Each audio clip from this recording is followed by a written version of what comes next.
Lebih dari 2 juta warga Israel dilaporkan dilanda kepanikan massal hingga berlarian tanpa arah mencari perlindungan.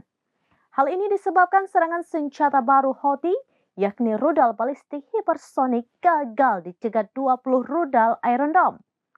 Imbas serangan tersebut, rudal balistik hipersonik Houthi persis menghantam pusat kota sehingga Israel kembali menaikkan status menjadi siaga tinggi.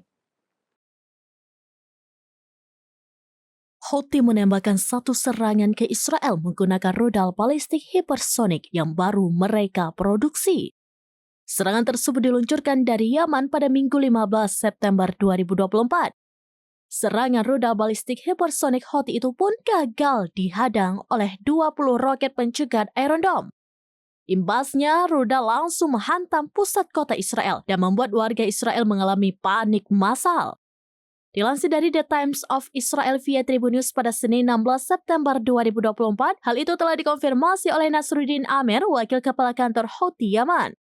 Dalam pernyataannya, ia menyebut bahwa rudal yang ditembakkan Houthi telah mencapai sasaran militer di Israel akibat 20 rudal Iron Dome gagal mencegatnya.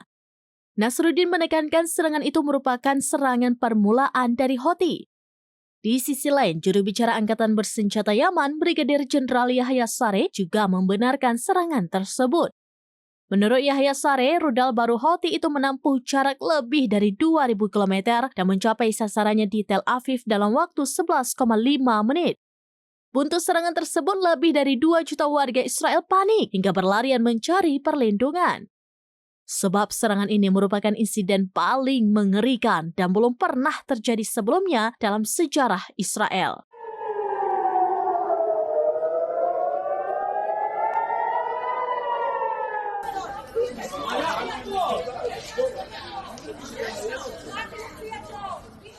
Demikian informasi terkini Syedaralun. Saksikan terus beragam informasi lainnya. Jangan lupa like dan share seluruh akun serambines.com.